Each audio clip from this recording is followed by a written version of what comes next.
You may not be super familiar with his name, but we're willing to bet you've probably seen his face. He was one of the most prolific actors of Hollywood's golden age, appearing in nearly 100 films and countless TV shows. In this video, we're taking a look at the life and career of Kenneth Tobey, who died December 22, 2002, at the age of 85. Facts First presents Kenneth Tobey's cause of death still shocks us today. Kenneth Jesse Tobey was born March 23, 1917 in Oakland, California. His father Jesse was a salesman for an oil company, while his mother was a homemaker named Alma. He had two older sisters, Helen and Dorothy. Tobey grew up in a middle-class family that valued education and culture. He attended Oakland High School, where he excelled in sports and academics. From an early age, he became interested in theater and joined the school's drama club. After graduating high school, he enrolled at University of California at Berkeley, where he planned to study law. But he soon realized he had an intense passion for acting. He transferred to UCLA, where he joined the Little Theater Group. There, he met other aspiring actors like Gregory Peck, Eli Wallach, and Tony Randall. Tobey graduated from UCLA with a bachelor's degree in drama in 1939. He then moved to New York City, where he studied at the Neighborhood Playhouse School of Theater for a year and a half under Sanford Meisner.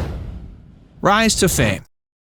Tobey made his Broadway debut in 1941 with a relatively minor, albeit memorable role in Johnny Belinda, a play about a deaf and mute girl who's sexually assaulted by her cousin. The play was later adapted into an Oscar-winning film starring Jane Wyman. During this period, Tobey appeared in other Broadway plays like Winged Victory, Mr. Roberts, The Caine Mutiny, and A View from the Bridge. Around this time, he also worked as an understudy for Henry Fonda, John Garfield, and Paul Muni. During World War II, Tobey served as an officer in the U.S. Navy Air Corps. He flew missions over Europe and Africa as part of Squadron VB-110 and was awarded several medals for his bravery and service. After returning from the war, Tobey resumed his acting career on stage and screen. He made his film debut with an uncredited role as a sailor in 1947's Dangerous Venture, a Hopalong Cassidy Western. He then landed his first major film role as Captain Patrick Hendry, the leader of an Arctic expedition that discovers an alien spacecraft buried under ice, in 1951's The Thing from Another World. The film was produced by Howard Hawks, one of Hollywood's most acclaimed directors of that era, who gave Tobey creative freedom and encouraged him to improvise dialogue. The Thing from Another World was one of the first sci-fi films to deal with themes like paranoia, isolation, and distrust among humans facing an unknown enemy. It was likewise one of the first films to feature realistic special effects like animatronics, pyrotechnics, and the incorporation of stylized matte paintings. The film was a huge hit with critics and audiences, and ultimately it became one of Tobey's most memorable roles. It also helped establish him as one of Hollywood's leading men.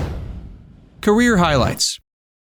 Tobey continued to star and co-star in films and TV shows of different genres. He became one of the most recognizable faces of 1950s sci-fi cinema, working with legendary animator Ray Harryhausen on two films, The Beast from 20,000 Fathoms and It Came from Beneath the Sea. In these two now iconic films, he played a military officer who faced giant monsters that threatened major cities. Tobey also had his own TV series, Whirlybirds, where he portrayed an adventurous helicopter pilot who ran a charter service with his partner. The series was produced by Desilu Productions and ran for 111 episodes from 1957 to 60. Tobey's career spanned more than half a century and included appearances in acclaimed films such as 12 O'Clock High, The Wings of Eagles, and Gunfight at the OK Corral. He later guest starred on popular TV shows like Perry Mason, Batman, and Star Trek Deep Space Nine.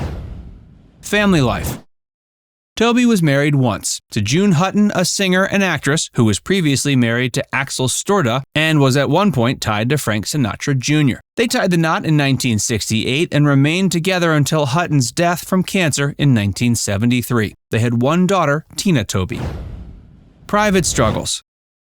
Kenneth Tobey faced many challenges throughout his life and career. He served as a fighter pilot in World War II, and he suffered from post-traumatic stress disorder after witnessing the horrors of war. Following his time in the service, he struggled with alcoholism for many years and had several run-ins with the law for drunk driving and disorderly conduct. Tobey also faced discrimination and typecasting as an actor because of his rugged appearance and deep voice. He was often cast as tough guys or authority figures like military officers or police detectives. Because of this, he rarely got to play romantic leads or complex characters that showcased his range and talent. He also suffered from health problems later on, like diabetes, arthritis, and heart disease. Despite his struggles, he continued to work until his retirement in 1997.